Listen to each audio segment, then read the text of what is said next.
Hey guys, lesson 3.3, solving equations by creating equivalent equations. We talked in the last lesson about how we can solve equations using a graph or a table, which is an organized form of a guess and check. Today we're going to talk about a different way to do it, creating equivalent equations. As always, you should attempt to work through the examples before advancing the slide, I guess, or continuing the video. Please begin by working on this warm-up. Press pause and try to answer each of the items.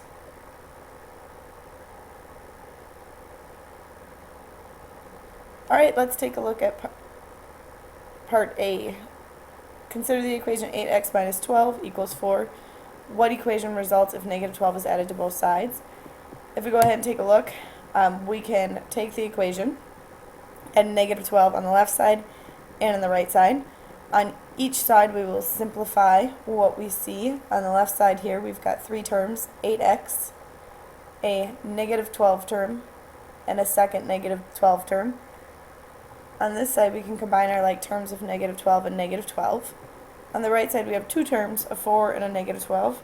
If we combine our like terms, our constants, we come up with 8x minus 24, again coming from the negative 12 plus negative 12, equals negative 8, coming from the 4 plus negative 12. In item B, 13 equals 15 plus 7y. We're going to go ahead and add negative 15 to both sides of the equation. So we can see our original 13 plus negative 15, our original 15 plus 7y plus negative 15. Here we're just adding two terms together. They are like terms because they are both constants. 13 plus negative 15 should result then in negative 2. On the right side we are adding three terms together, 15, 7y, and negative 15. As we take a look on the right side, the terms that would combine because they are like terms here are the negative 15 as well as the 15, resulting in negative 2 equals 7y, 15 and negative 15 being opposites, so they zero out. Item C, taking our equations 4m plus 2 equals negative 8, dividing both sides by 2. On the left side, remembering what we did in chapter 2, here we can use our distributive property to divide both the 4m and the 2 terms by 2. On the right side we can divide negative 8 by 2. Left side results 2m, 4m divided by 2, and 2m divided by 2 is 1, so we have 2m plus 1. On the right side, negative 8 divided by 2 is negative 4. We want to remember that our division rules are similar to multiplication in that if one of the numbers is a negative, the result is negative. Finally, D, if we have 4m plus negative 10, what equation results if negative 4 is added to both sides? We'll start with our original 4m, add negative 4, and our original negative 10, add negative 4. On the left side, 4m plus negative 4 results in 4m minus 4. This is actually a mistake that a lot of people commonly make when trying to eliminate the 4 coefficient. But as we can see, the like terms are not happening. These are unlike terms, therefore they do not combine. If any of these items A, B, C, or D is troubling to you, why don't you go ahead and write a question mark by it so you can discuss with me or one of your peers in class. Moving on, we're going to talk a little bit about what equivalent equations are.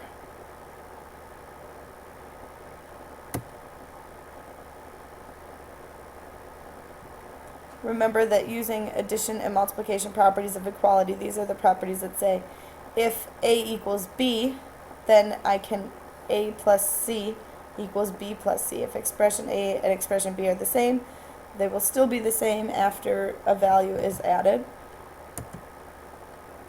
We always have to follow our properties as we simplify distributive properties, like terms, and so on.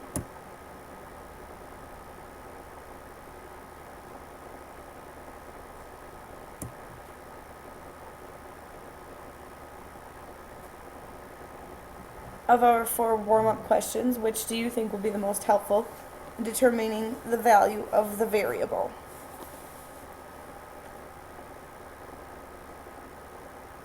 All 4 of these are technically correct, however, one of them is probably a little bit more helpful in determining the value of the variable, and that would be the equation from B, simply because it has eliminated the constant term, leaving just the variable term. We're one step closer to having the y all by itself, so we know what it is equal to. We may have seen at some point in time solving with a balance or with algebra tiles. We're going to take a look at a particular equation and see how this can be done using a balance or algebra tiles. We can see that the left values, 4x plus the negative 12, is equal to or balances with 4. Remember, the whole idea is we want to see what would balance or what would be equal to just one of these x tiles. In order to do that, we would first take a look at these 12 negative 1 red tiles. We can simplify them out by adding 12 green tiles, because a red and green tile together is opposites and zeros out. Now we can see that our 4x tiles will balance with not just 4, but 16 on the right side. If we divide into 4 groups, I will see that one of the x tiles is equal to 4.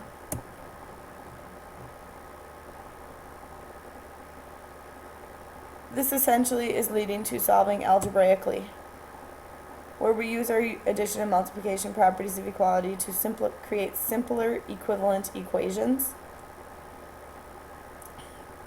The first step is always to eliminate the constant by using addition. The constant is not affected by, nor does it affect the variable, so that is something that we eliminate first. Secondly, we would eliminate the coefficient by using division or multiplication by a reciprocal.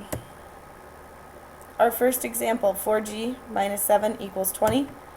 We always remind ourselves that we have a left side and a right side. We're going to take a look at this minus 7, or this negative 7 here. As it is not being multiplied by the variable, we can easily eliminate that by adding a positive 7 to both sides. We want to satisfy the addition property of equality, where we have to add to both sides. On the left side, we have chosen a value such that the negative 7 plus 7 will equal 0, leaving just the 4g term. On the right side, we simply add 20 plus 7, resulting in 4g equals 27. From here, we have 4 times g. We really only want one of those g's, so we will divide by 4 in order to separate out just one of the g's. Dividing by 4 on the right side as well, we find out that g equals 6.75. Seems like we're done, but we always want to check and make sure that this value will work in the equation. So we set the equation up. Seeing an equal sign with a question mark tells me I'm not 100% sure that this is right, but I'm going to check it out.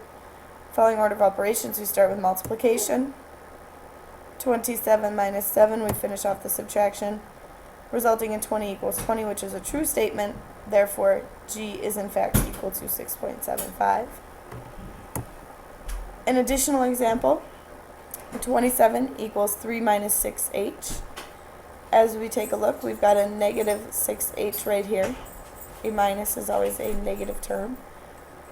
We would like to eventually have this h all by itself. The first thing that we would want to do is to eliminate the 3. We can do that by adding a negative 3 to both sides. 27 plus negative 3 should result in a 24. 3 plus negative 6h plus negative 3, our like terms of negative 3 and 3 combine to make a 0. So we are left with 24 equals negative 6h. Now we do not want negative 6h, we simply want one of the h's. So here's where we will divide by negative 6, resulting in negative 4 equals h. Just like before, we do want to check our answer. Following order of operations, we want to verify that 27 is in fact equal to 3 minus 6 times negative 4. As we take a look at our multiplication first, this results in 3 minus negative 24, or 3 plus 24, which is in fact 27. So we see that this is a valid check, and we have found the correct answer. If you have any questions, please feel free to email me, or we can talk about it in the next class. Have a great day.